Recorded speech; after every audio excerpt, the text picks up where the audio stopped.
Olá, Floripa, olá, Brasil, olá, mundo. Eu estou aqui, André Patunas, e este é o programa Vida Inteligente. Hoje com o enigma da esfinge. Vamos falar sobre a esfinge, que todo mundo conhece, todo mundo já leu a respeito, continua sendo um grande enigma, mas hoje nós temos um estudioso com afinco sobre o Egito, né, e tem estado conosco durante algumas semanas, espero que continue outras tantas, que é o Paulo Iannuzzi, e nós vamos conversar sobre o que ele sabe sobre o enigma da esfinge. Deixa eu trazê-lo aqui para nós. E aí, Paulo, tudo bem? Oi, Eustáquio, como vai? Tudo bem? Prazer recebê-lo aqui. Que bom, Prazer, que bom. honra, sempre meus. Então, tá. Paulo, isso aí, a esfinge é um mistério, né? Ainda ontem, acho que é Discovery, não sei se é Discovery ou National Geographic, tem uma série maravilhosa, né? Que eles estão cavando no Egito inteiro, e os caras não têm. É que nem a Grécia, né? A Grécia, você vai fazer algum buraco para fazer uma reforma, tem que parar tudo, chamar arqueólogo, porque é tudo coisas do passado que afloram, né? E o Egito não é diferente, não é diferente. Qualquer lugar que se mexa no Egito, acabou, para tudo, vem arqueólogo, porque e as coisas estão numa profundidade incrível. Eu tenho certeza que você também acompanha isso. Você assiste isso ou não? Também, né? Acompanho. Inclusive, eu sou membro da Egyptian Archaeological Egyptological Society. Olha que bom. Da Inglaterra. Estou sempre acompanhando isso, os sítios arqueológicos, etc. E tal. Incrível como tem. É muita coisa que aflora, muita coisa. E os lugares do mundo hoje: Egito, Israel, Grécia e China. Incrível, qualquer buraco que você abra tem sempre um afloramento. China, então, como você falou, é uma coisa de louco, né? Só aquele exército lá de não sei quantas mil pessoas. Quantas? Exército terracota. Isso, é um negócio inacreditável, inacreditável. Tudo enterrado, imagina. Mas aí nós entramos no nosso tema. A esfinge tem alguma. Primeira pergunta, né? Primeira pergunta, e depois você vai falar da origem. Eu quero saber o seguinte: dizem, e ninguém melhor do que você para responder, dizem que abaixo da esfinge tem coisa pra caramba. Não se descobriu nada. Aquela parte da esfinge seria a ponta do iceberg aí. Como é que é essa história da esfinge em si? Olha, primeiramente, mais uma vez, obrigado aí pelo convite. É sempre um prazer estar aqui. Obrigado a todos vocês que estão nos acompanhando, participando, prestigiando aqui o nosso trabalho, principalmente no Vida Inteligente, do Eustáquio, que está há tantos anos no ar, né? Merecidamente, e que investem vocês todos seu precioso tempo, como eu sempre digo, nesse trabalho. Muito obrigado a todos vocês. A esfinge sempre vai ser um mistério e um enigma, como todo o Egito e outros lugares e outras coisas na vida, porque eu tenho certeza, pelo menos para mim, que um dos elementos principais que nos move pela vida é o mistério. Sem dúvida. O mistério, uma vez desvendado, perde a graça. Aquilo tudo perde a graça. Então, o Egito, como outros lugares também, é um manancial de enigmas, de mistérios, e a esfinge, ela detém, junto com as pirâmides, acho que o ponto alto desse processo enigmático. Uma vez que a própria esfinge é uma figura mítica, não só egípcia. Nós encontramos representações de esfinge entre os caldeus, entre os assírios, os antigos sumérios. A esfinge grega, com a qual Édipo se deparou, Decifra-me ou Devoro-te. Sim. E a grandiosa e famosa esfinge do Egito. Né? E dentro da sua pergunta, nós temos, por exemplo, no Tibete, ainda aquelas tabuinhas de conhecimento que são muito numerosas e cada vez se descobre mais.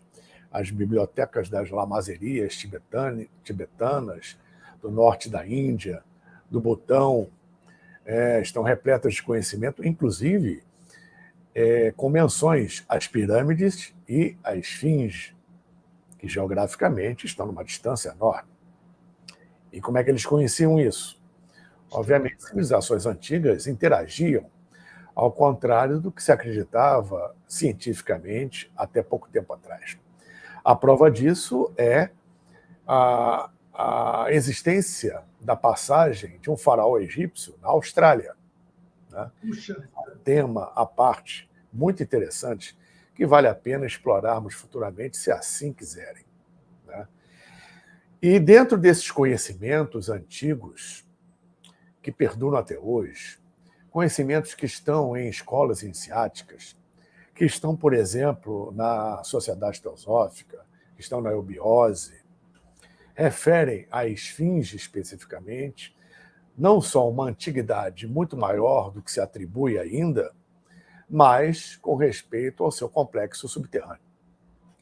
O Egito, de uma certa forma, aliás, de toda forma, o Egito todo, em seus templos, principalmente em suas localidades, o subterrâneo é muito vasto. E do Antigo Egito, todo o processo iniciático e de conhecimento se dava nos subterrâneos dos templos, no subterrâneo da esfinge e no acesso subterrâneo a partir da esfinge para as pirâmides. Então, ao contrário do que a ciência ainda preconiza, as escolas antigas e ainda atuais iniciáticas e as ordens referentes atribuem justamente esse processo iniciático no subterrâneo dos templos. E, cada vez mais, nas areias do deserto, afloram esses monumentos, esses palácios, esses templos, etc. Relembrando que já foi dito aqui, 60% aproximadamente, ou seja, mais da metade do Antigo Egito, ainda está debaixo da areia. Tá? Muito ainda a ser descoberto. Por isso que afloram descobertas a todo momento, inclusive com a possibilidade real, que já aconteceu várias vezes, de você caminhar pela areia e tropeçar com um artefato de milhares de anos atrás.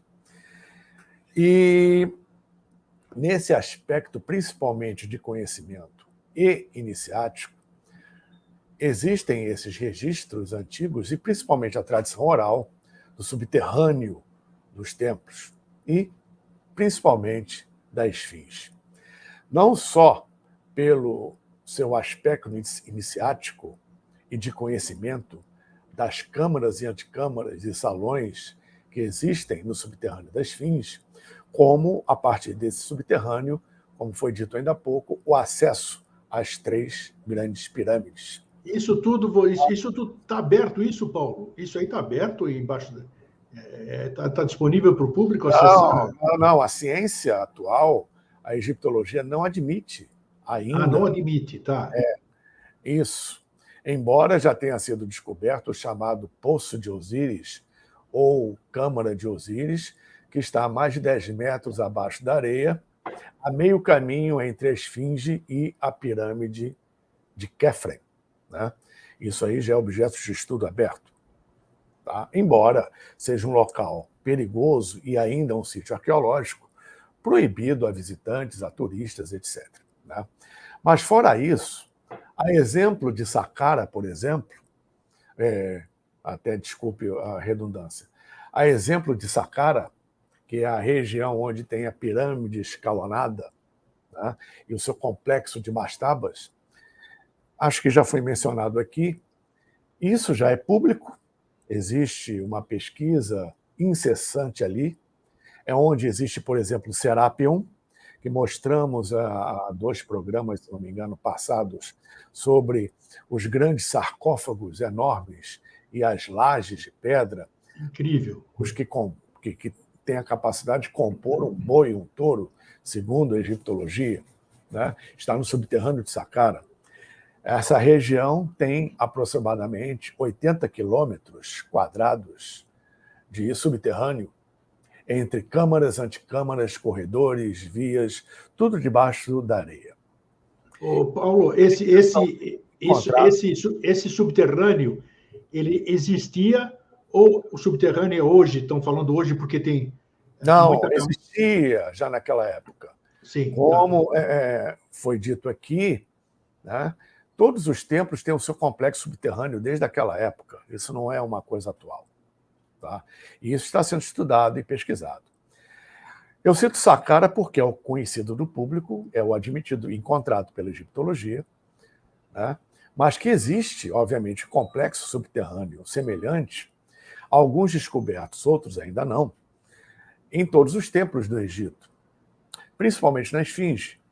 Embora isso ainda seja negado, como foi dito, as ordens iniciáticas conhecem isso. Inclusive, existe um livro, isso me ocorreu agora, um livro, eu não me lembro o título dele, mas é da Rosa Cruz, da Ordem Rosa Cruz Amorque, da década de 50, esse livro, que, inclusive, eu, nas minhas exposições, conferências, palestras, eu exponho essa imagem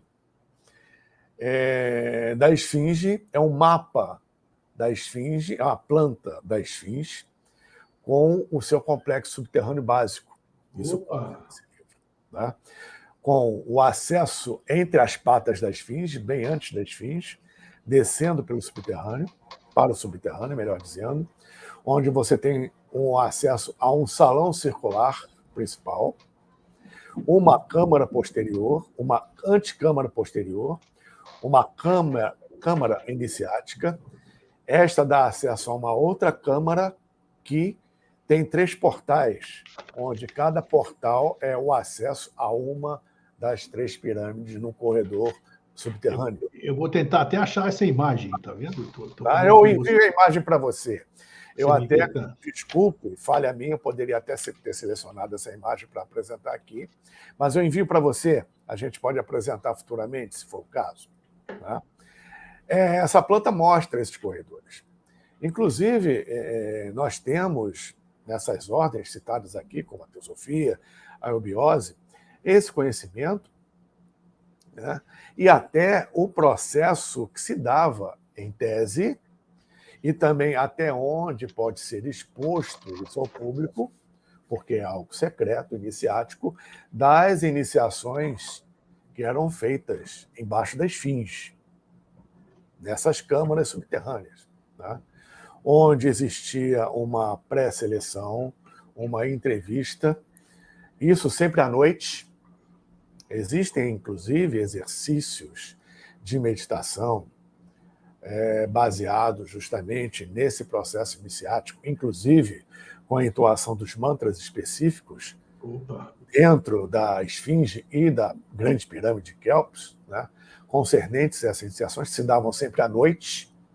O processo subterrâneo era sempre noturno, onde o iniciado ele chegava, era entrevistado, e ali já ele ou era barrado, porque não tinha, pelas suas respostas, sua postura, o preparo necessário para adentrar, ou então aquele que já passava por esse primeiro crivo, pegava a escadaria entre as patas da Esfinge, um pouco antes das patas da Esfinge, e descia até as câmaras subterrâneas e eram testados, provados nas iniciações pelos sacerdotes, né?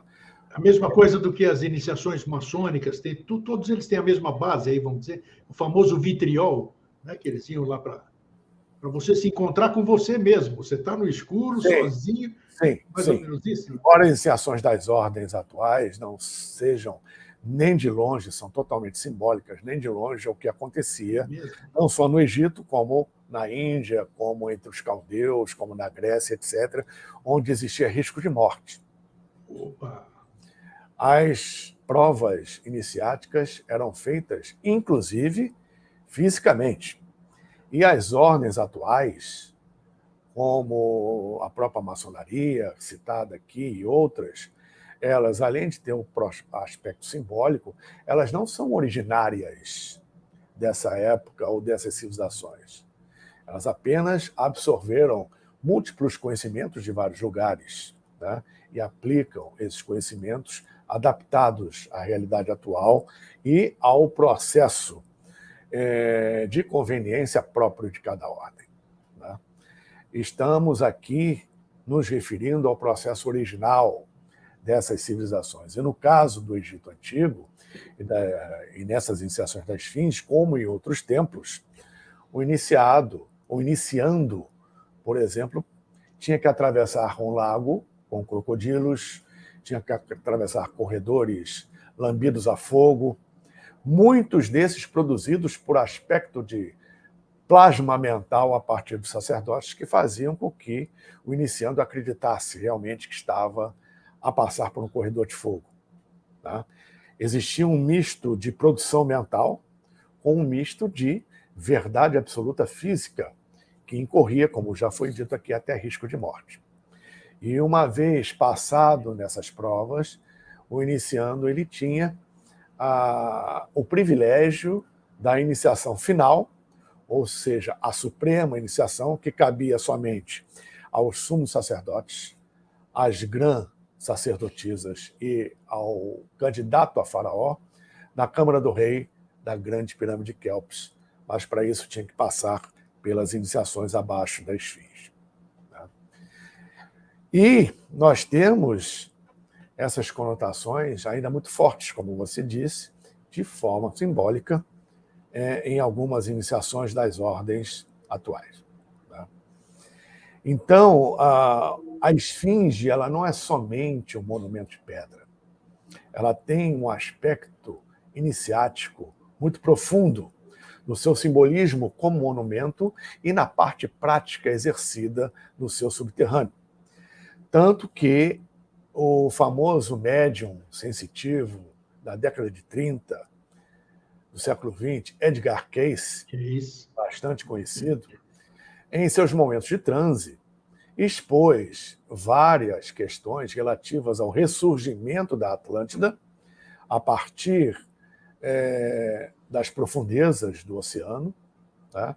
E das descobertas das câmaras que existem embaixo da esfinge, com menção específica a uma câmara que está abaixo da pata esquerda da esfinge, que é a chamada Câmara ou Sala dos Registros, em que se encontram, segundo Edgar Cayce, documentos oriundos da Atlântida, que até têm um conhecimento relativo ao poderio tecnológico que os atlantes tinham, que a humanidade perdeu a condição e a competência de utilizá-los, né, sob risco de autodestruição, que foi o que quase destruiu o planeta e afundou a Atlântida, dentre outros fatores, né?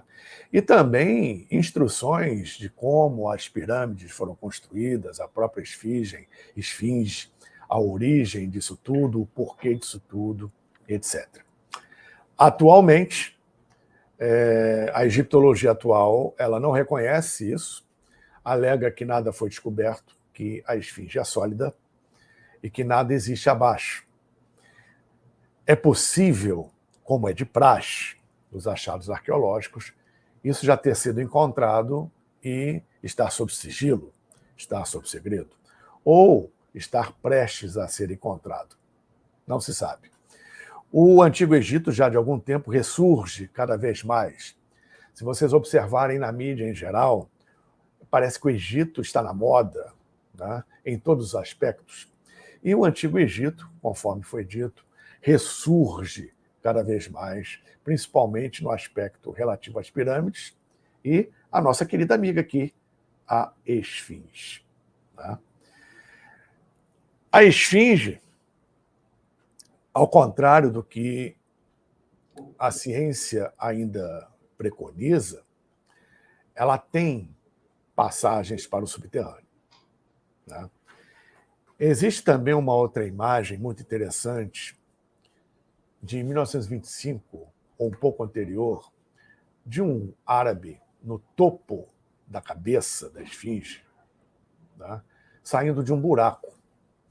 E uma foto aérea que pode ser adquirida na internet, tem na internet, você observa de cima o topo da cabeça da esfinge com uma mancha amarelada, com uma cor, um tom de cor diferente do resto da esfinge, ovalada, que sugere que no topo da cabeça tenha tido uma abertura que foi tampada. Essa abertura deveria conduzir a algum lugar. Tá? É notória a imagem. Vocês podem Tem possibilidade da esfinge ser oca? Assim, exemplo, me veio o cavalo de Troia, aí vamos dizer. Não totalmente oca, mas com algumas passagens que levam ao subterrâneo. Além da passagem que já leva diretamente ao subterrâneo.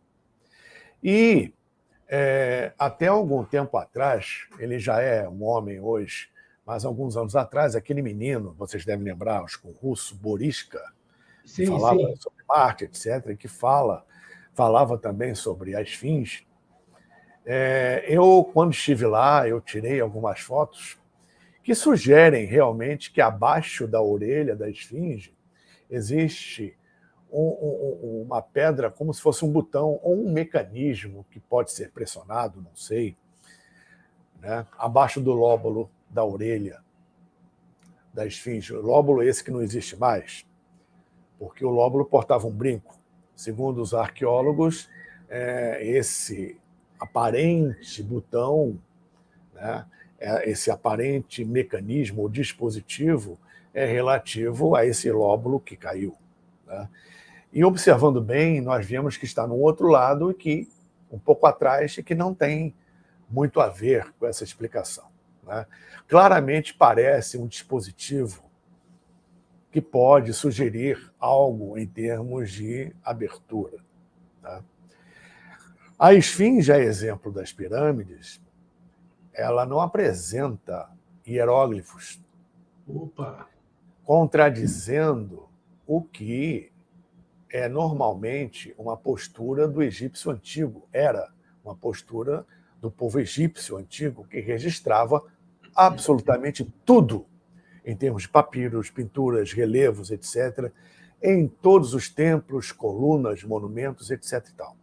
Você vai no Egito, em todo lugar tem textos hieroglíficos detalhados sobre tudo. A exceção, tirando as mastabas, a exceção da pirâmide de Saqqara, do seu exterior, do templo, do complexo que dá acesso à pirâmide de Saqqara, repito, a exceção das mastabas, que vieram bem depois, que tem relevos hieroglíficos, e no interior da pirâmide de Saqqara, onde existem relevos hieroglíficos e uma porta falsa de Ramsés II. Isso é bem posterior à construção de Saqqara, né?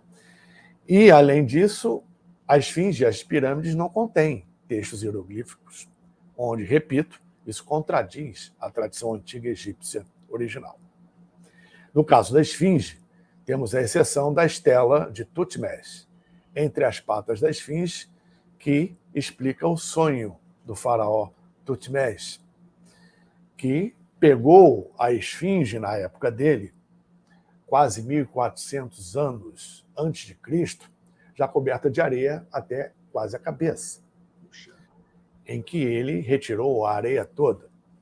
Ou seja, milhares de anos teriam que se passar para cobrir a esfinge de volume tão grande de areia. Né?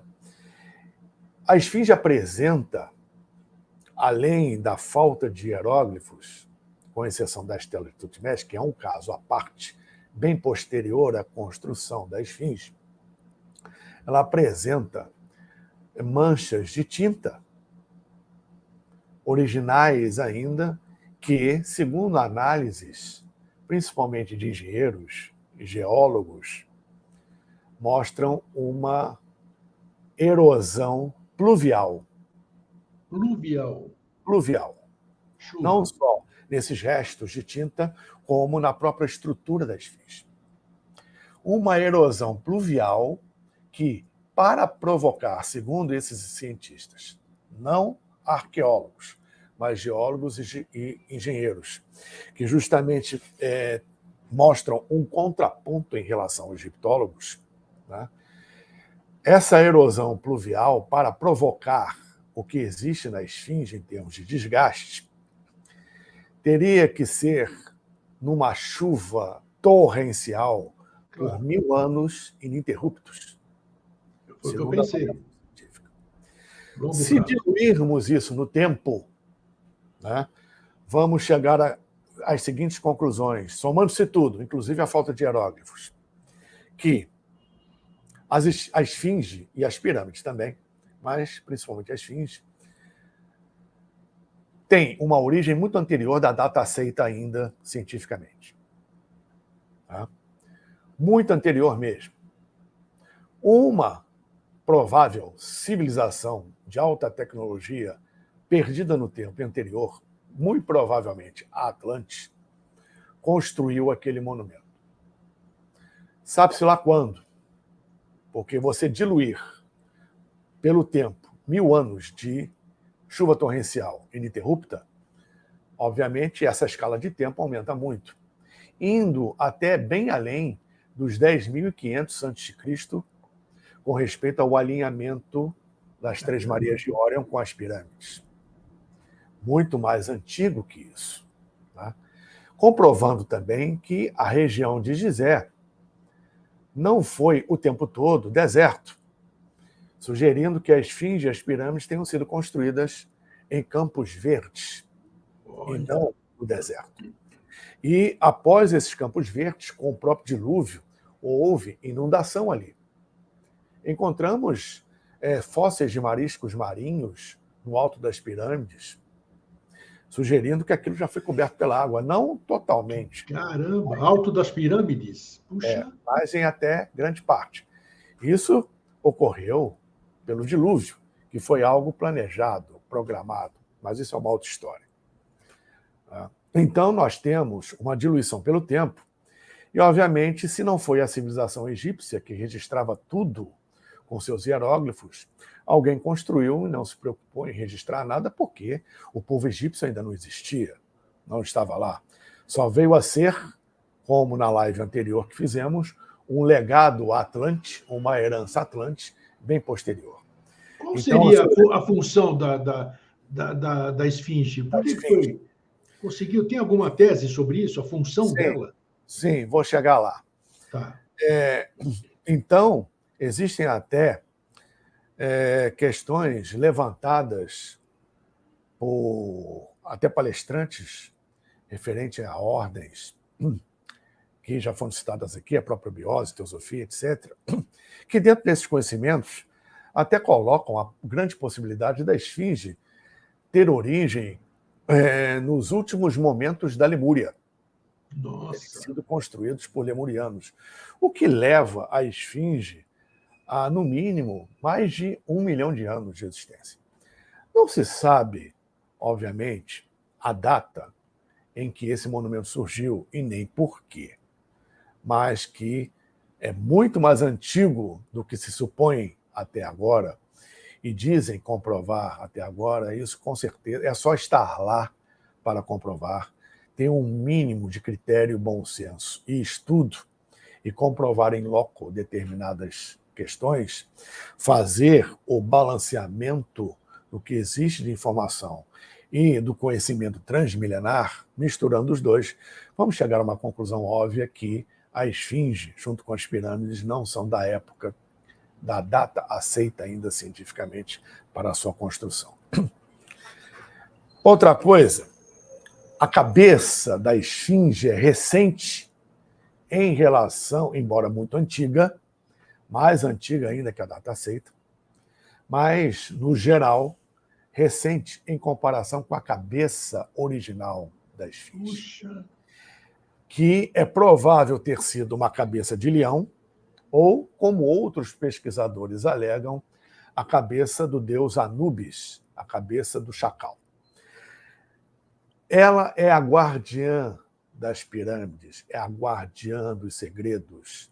Ela está como ali naquele local, como uma guardiã do conhecimento, né? E tem um aspecto simbólico iniciático muito grande, porque o olhar penetrante da esfinge, olhando o horizonte em direção ao sol nascente e os seus lábios cerrados, colocam justamente a máxima de Hermes Trismegisto, que está no Caibalion, que diz que os lábios da sabedoria estão fechados exceto aqueles que buscam o conhecimento. E assim, a esfinge está em silêncio para aquele que não quer ou não sabe ouvir, por aquele que abre justamente a sua mente, as suas capacidades, está na sua busca, o seu caminho, a esfinge, como representação também do divino, te fala ao silêncio. É no silêncio que escutamos e sentimos as grandes verdades cósmicas. A esfinge traz esse simbolismo como a grande guardiã. E existe a possibilidade, como os atlantes faziam, e os egípcios também faziam, do espelhamento. Tudo aos pares. Tudo um reflexo do outro, como a criação é um reflexo do divino. Então existe a possibilidade de ter uma outra esfinge do outro lado do deserto, olhando para oeste, enquanto a esfinge que conhecemos está olhando para leste, antes das pirâmides. E a outra esfinge em algum lugar no deserto, depois das pirâmides, obedecendo a mesma linha que liga a pirâmide de Khafre. Do outro lado da pirâmide existe a possibilidade, ainda não encontrada, mas para lá de sugerida, de uma segunda esfinge. Tá? A esfinge, ela está voltada para o sol nascente, ou seja, ela está voltada para, em verdade, o signo zodiacal, onde o sol nasce em 21 de março, dia do equinócio.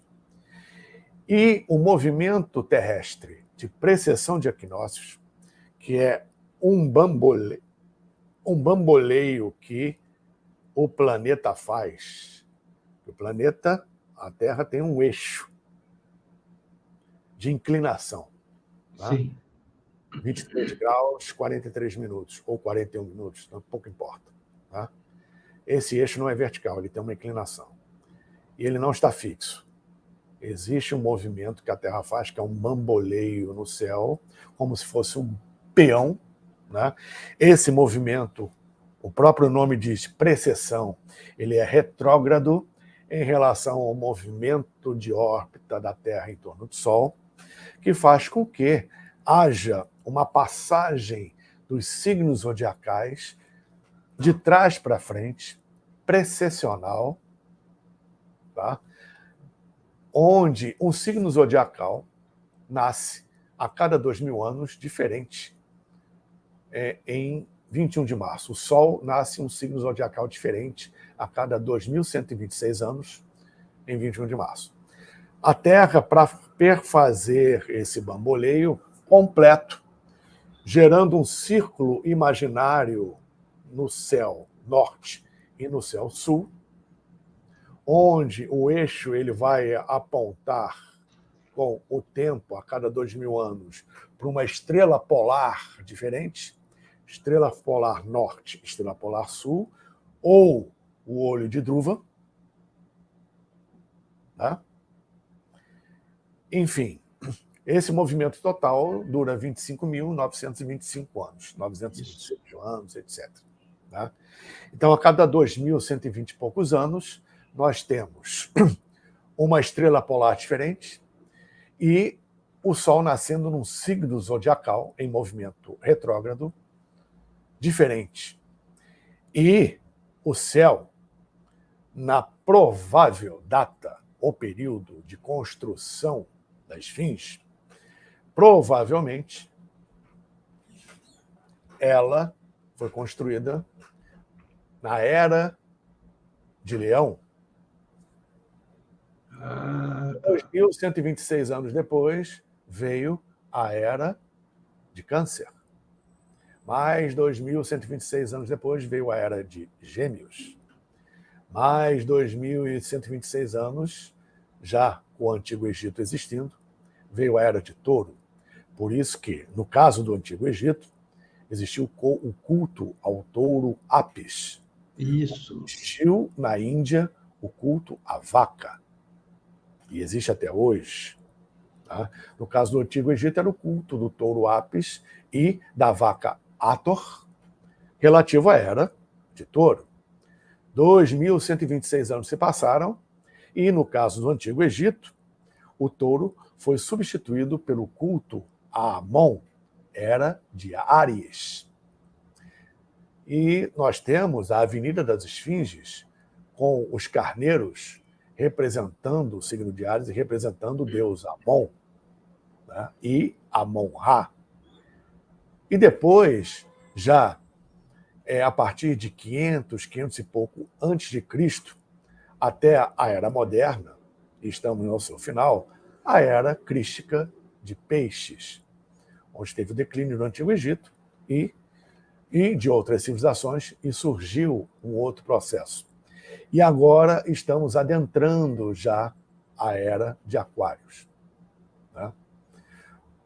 Ou seja, o Sol nascia na constelação de Leão há milhares de anos atrás, e provavelmente a Esfinge tinha cabeça de leão na sua construção por conta disso. E depois foi talhada a cabeça do faraó. Dizem que é do faraó Khafre, mas você observando a estátua de Khafre e a cabeça da Esfinge, não tem muito a ver com o faraó Khafre, muito menos com o filho dele. Hoje, a situação atual é: você olha para o Sol nascente em 21 de março, ele vai estar nos últimos graus de Peixe, já entrando em Aquário, os primeiros graus de Aquário. E assim, temos a Era de Aquários. A próxima era, lá para o ano 4000 e pouco, daqui a 2126 anos, será a Era de Capricórnio, uma outra estrela polar, e assim sucessivamente. Quem construiu a Esfinge e as pirâmides conhecia muito bem isso. Os egípcios conheciam muito bem isso. Então, nós temos vários, não só um, mas vários enigmas com respeito à Esfinge que passaram com o tempo para outros povos, tá?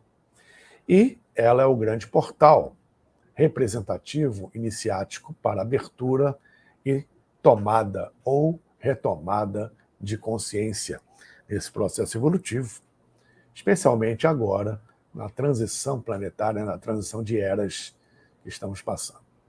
Paulo, me disse uma coisa: a pirâmide, a exemplo a pirâmide, a Esfinge, a exemplo das pirâmides, ela tem medição matemática também? Ela tem o número de Deus, ela tem o Fibonacci também? A proporção áurea, Fibonacci, está tudo ali.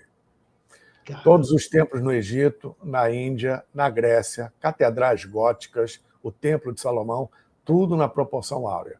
E a Esfinge não é diferente, né? Porque a cabeça da Esfinge, ela é proporcional ao corpo humano. E nós sabemos, até pela obra de Da Vinci, a proporcionalidade da proporção áurica no corpo humano, nas medidas do corpo humano, né? Que está a meio caminho entre o macro e o microcosmos. A Esfinge não é diferente. Embora o corpo seja animal, ela representa, em verdade, a questão dos 4 animais iniciáticos, que é o homem, a águia, né? O touro e o leão, onde na correspondência desses animais míticos, simbólicos, que representam a inteligência, a espiritualidade, a coragem e a força, né? Ou seja, a espiritualidade do voo mais alto que a águia representa, a inteligência e a consciência que o homem representa, a força que o touro representa e a coragem que o leão representa. Todos esses estão ligados aos 4 mundos da árvore da Kabbalah, né? Atzilut, Briá, Yetzirá e Asiá. Tudo tem ligação. Fogo, terra, ar e água. Então, esses animais estão representados na Esfinge. A Esfinge, com o tempo, foi desgastada pela erosão, mas o simbolismo ali está presente. Embora só vejamos o corpo do leão, todas as partes desses animais estavam representadas na Esfinge, não só a egípcia, como em outras esfinges de outras culturas, né? Dos 4 vermos iniciáticos, Querer, saber, querer, ousar, calar. Olha mesmo. É isso que a esfinge encerra. Por isso que se coloca dentro desse conhecimento que a esfinge está muito longe de ser somente um monumento, de marcar uma presença. Ela é já, no mínimo, a guardiã dos segredos, a guardiã do conhecimento iniciático. Me diz uma coisa, de noite esses templos fecham. Já vi os caras que subiram nas pirâmides, né? E depois vão presos, mas teve gente que foi lá em cima, conseguiu galgar aquilo. Antigamente podia, antigamente isso era aberto, era livre. Hoje não, hoje é proibido. Então a pirâmide você não, a pirâmide não, a esfinge você não acessa. Não. Ela fecha de noite? Como é que é um parque? Como é que é isso? Como é que é a Não, a proteção? esfinge, quando você chegar lá, hoje é o seguinte. Vamos lá. Na época de Tutmés IV, né, acho que já contei essa história aqui, vou resumir. Tá. Ele era um garoto, né, lá seus 16, 17 anos, não era o primeiro na linha de sucessão do faraó Tutmés III, e ele estava excursionando, tá, estava passeando com a sua comitiva, o garoto, né, até que ele foi tirar uma sonequinha, porque estava muito quente, o Egito é muito quente já há muito tempo, à sombra da esfinge, que só tinha a cabeça do lado de fora da areia. E ele teve um sonho. O sonho foi a esfinge falando com ele, dizendo: se você retirar a areia que me cobre, eu te farei faraó. Ele acordou e foi falar com o pai. Ó, pai, poxa, a esfinge está toda coberta, eu posso tirar a areia da esfinge e tal, não sei o quê? Me dá uns operários aí, uma instrumentação, eu mesmo coordeno o processo. O pai, tipo, tá bom, vai lá, leva uns candangos lá e faz o que você tem que fazer, não me enche o saco. Vai lá brincar, não me atormente. Nesse espírito, o faraó mandou o filho e ele não somente tirou a areia da esfinge, que cobria, colocou a esfinge totalmente à mostra, como ele criou, que está lá até hoje, um muro de contenção em torno da esfinge para evitar que a areia cobrisse, o que não adiantou muito, porque quando Dom Pedro II chegou ao Egito, no final do século XIX, encontrou a esfinge também, de novo, coberta com areia até aqui. Caramba! E de lá para cá, durante o século XX, a egiptologia tratou de retirar a areia toda, assim como em muitos templos, e deixar mais próximo do original os templos e os monumentos. Qual o tamanho da esfinge, Paulo? E, só para complementar, Vai. dito isso, algumas questões aconteceram e o improvável se realizou. O garoto foi coroado faraó Tutmés IV. A esfinge cumpriu a promessa. Muito bem, respondendo a sua pergunta. Quando você chega hoje no Egito, você tem um muro de contenção e do muro de contenção para dentro existe um pátio enorme e a esfinge está no meio, você não tem acesso. O turista não tem acesso. Observe e fotografa a esfinge de longe. Salvo raríssimas exceções dentro de uma pesquisa arqueológica, onde só estudiosos chegam perto da esfinge, pesquisa, etc. E tal. Fora isso, o visitante normal não tem acesso direto à esfinge. É de longe, atrás do muro de contenção. Ele passa pela antecâmara obrigatória para o lugar em torno da esfinge ter acesso indireto a ela, de longe. A esfinge, eu não me lembro das medidas oficiais, mas ela é bastante grande. Ela é do tamanho de um prédio de aproximadamente quase 10 andares. Caramba! 8 a 10 andares, um pouquinho menos, né? E um comprimento bem considerável. Entre 60 e 80 metros.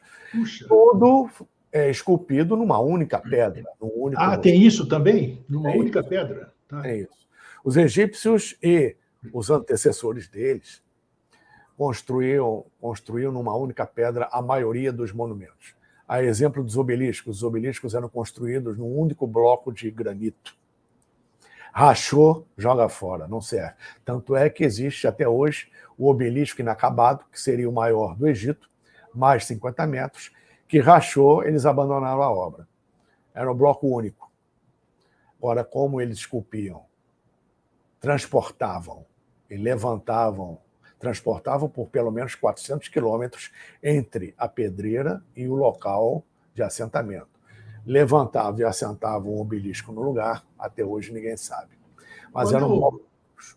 qual é a cidade onde eu estou vendo aqui a figura, onde tem aquelas figuras, aqueles monumentos gigantescos, sei lá, 20, 30 metros de altura, parece que foram esculpidos na pedra no Egito. Onde é que é isso? Tem esculturas enormes. Não estou associando. É um templo? Eu acho que é um templo, com figuras enormes. Ou eu posso estar superdimensionando, vamos dizer. Não. Bom, vamos lá, dois exemplos. Né?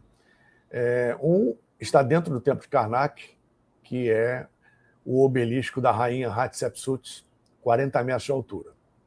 Tá. Um bloco único de granito. Né?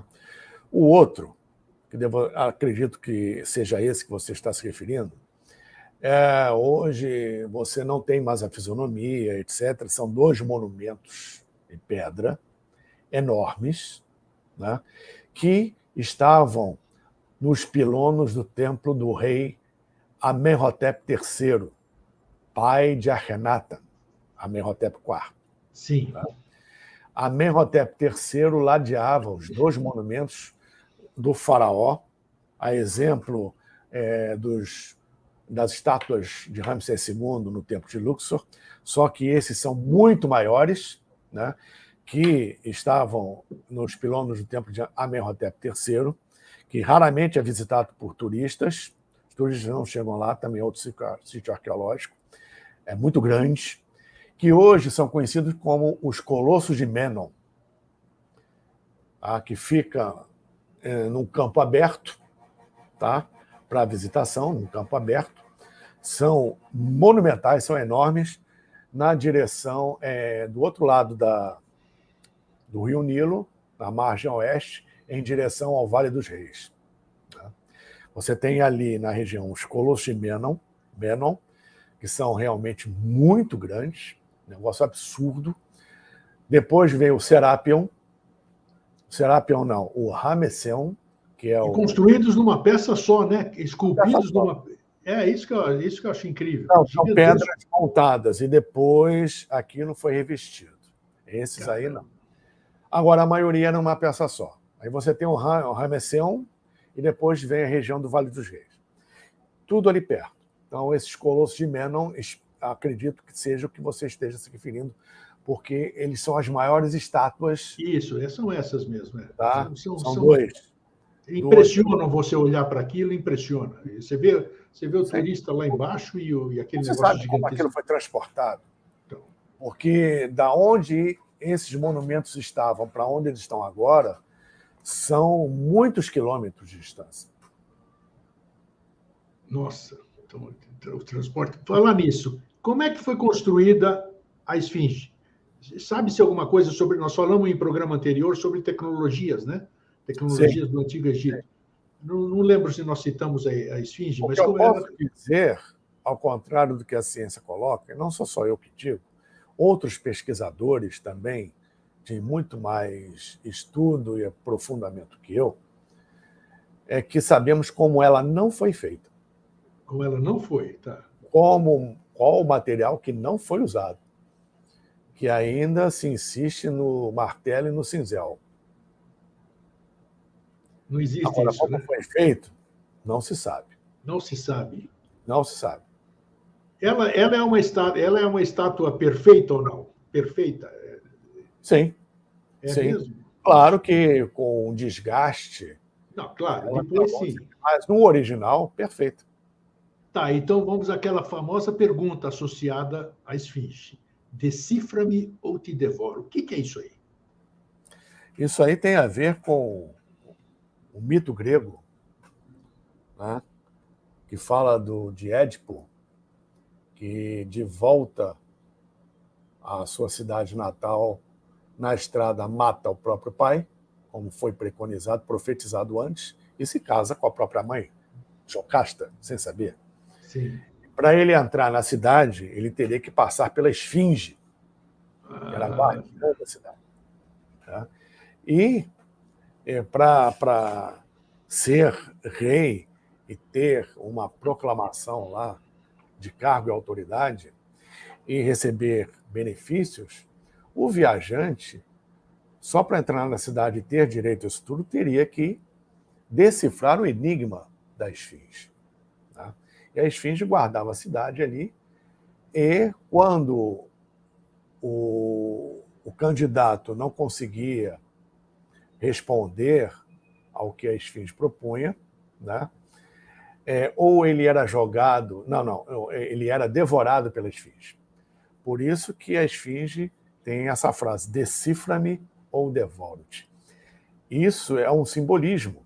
Sim, com certeza. Você não decifra os mistérios, você cai na rede do materialismo. É coisa realmente muito simples. Se você se intoxica mental ou espiritualmente, você cai aprisionado no materialismo. As circunstâncias em volta... Na Maia, né? O Maia, a ilusão, te devora. Afinal de contas, só se desilude quem se iludiu. Com certeza. Né? Então, para resumir, a Esfinge tinha a grande pergunta. Né? O que pela manhã anda sobre duas pernas, ao meio-dia, de manhã anda sobre quatro pernas, quatro patas, ao meio-dia duas e ao final da tarde três. Aí o Édipo ficou, não sei o quê, matou a charada, o homem. Porque na aurora da vida ele engatinha, usa as mãos e os pés para engatinhar, são quatro. Ao meio-dia, já crescido na idade adulta, ele se locomove sobre duas pernas. E na velhice, no crepúsculo da vida, ele se apoia numa bengala, são três pernas. A Esfinge fica pé da vida, porque ele decifrou o enigma e ela mesma se atira do penhasco caindo no abismo. Esse é um mito grego. Que interessante, né? Puxa vida. O que você, para a gente finalizar o tema, a Esfinge hoje, como você vê, o que ela pode nos apresentar com o tempo? Porque você mesmo disse no começo do programa, e a gente percebe isso, todo mundo que vai lá, você falou essa questão da distância, ninguém sabe o que não se pode acessar, só arqueólogos aqui. O que nós podemos esperar em termos de revelações ou não vamos ter? Afinal, por que eles escavam? O que eles querem? Tudo a seu tempo. Tudo a seu tempo. Essa é a resposta. Tudo a seu tempo. A Esfinge é a guardiã do tempo. Você acredita que ela ainda não cumpriu a função dela, então? Não só não acredito. Crer, dar crédito é uma questão de crença. Para mim é uma convicção. Falta pouco para isso. Falta pouco. Porque a Esfinge encerra segredos de uma época onde não havia necessidade de segredos, não havia necessidade de ocultar conhecimentos, Sim. Porque existiam almas preparadas para recebê-los. Sim. E chegaremos novamente a esse estágio, como humanidade que passa, no momento, por uma grande depuração, por um momento extremamente delicado, que é necessário para o crescimento daqueles que realmente buscam algo mais, buscam as verdadeiras prioridades e o reencontro consigo mesmo, com seu eu superior, o seu eu divino, e que essa parcela da humanidade, que é o que continuará, resgatará todo esse processo antigo e dará sequência à questão evolutiva, colocando para fora os segredos de uma simbologia tão antiga e que está muito longe de ser velha, porque a Esfinge e tudo que ela encerra em termos simbólicos, em termos práticos, materiais, objetivos, em termos filosóficos, em termos de reconstrução interior, ela é atemporal. A Esfinge representa o divino, o segredo e o sagrado dentro de cada um.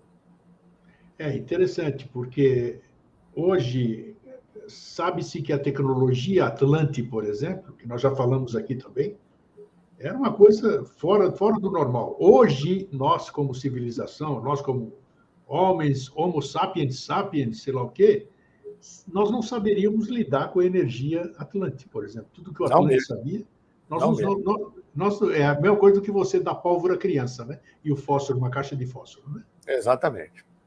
Costuma-se Então, dizer por aí que o que os atlantes manipulavam em termos tecnológicos, né, a nossa tecnologia atual é uma chama de uma cabeça de fósforo perto do que eles faziam. então isso aí eu sempre Já olho, existe no planeta e que existirá novamente. eu vou passar dessa vida para outra, sei lá para onde, com essa grande dúvida, vamos dizer, como é que uma civilização conseguiu deixar perder tudo isso aqui. É a mesma coisa do que nós hoje, fazendo uma analogia, você tem tudo na sua casa, você tem uma esposa, você tem filhos, você tem a forma de se sustentar, você vive feliz, e de repente você joga tudo aquilo para o alto, trocando. Eu não consigo entender por que o ser humano fez isso. Porque o ser humano ainda é primitivo, o ser humano ainda é infantil, o ser humano ainda está Mas evoluído. ele O chegou ser num humano ainda nível não que. está pronto. Então, é Como na é que ele. quarta raça raiz, estamos na quinta. Ainda tem, até chegar à sétima, tem um longo caminho. A evolução é algo lento. Então, mas Então, qual é a garantia que nós temos hoje de não repetirmos o erro Atlante, por exemplo? Qual é? nenhuma.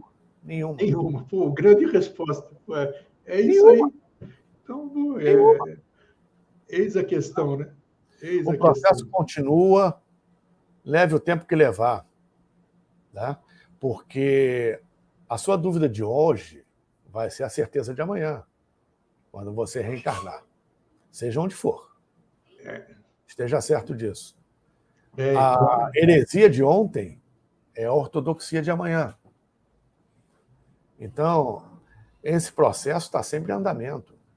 É interessante, porque a gente tem que estar preparado para isso também, né? Para eu recordar outras vidas, outras tecnologias, como lidar com aquelas tecnologias que eu já lidei no passado, vamos dizer assim, né? Então, com juízo. Então, quem sabe? Exatamente. Parece utopia, né? Mas deve ser real, porque nós somos Se diferentes. você que está aí assistindo, etc., está aqui reencarnado, ainda mais nesse momento planetário, por escolha, né? Ainda passando a nível planetário pelo que a gente passa, porque a gente fez muita bobagem papagaiada lá Com atrás. certeza, né? Com certeza, com certeza. Não tem nenhum santinho. Então, não a questão mesmo. é redescobrir o nosso processo interior e seguir em frente. Eu espero que. Vai lá, segue.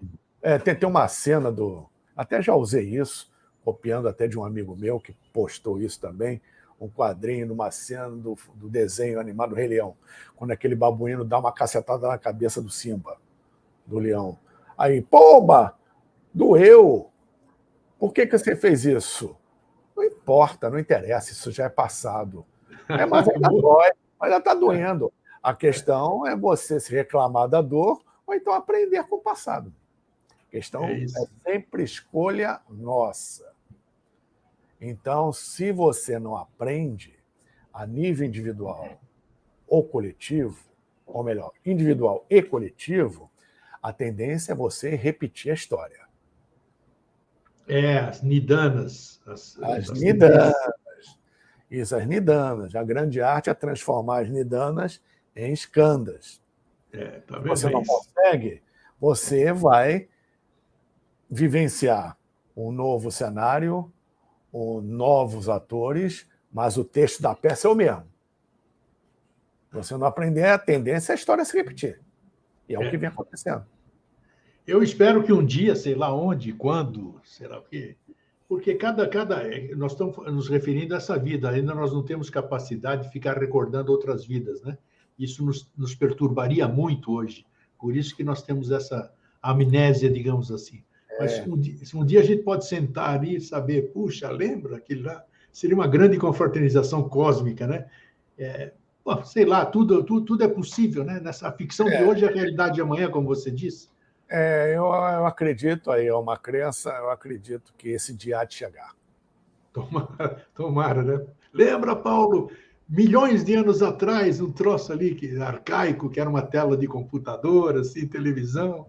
É isso aí. Meu querido amigo e irmão, muito obrigado mais uma vez. Eu que agradeço sempre.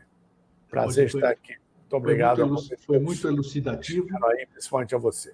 E vamos logo mais ver o nosso próximo tema. Fraterno abraço e um feliz sempre para você, Paulo. Obrigado. Amém. Você também.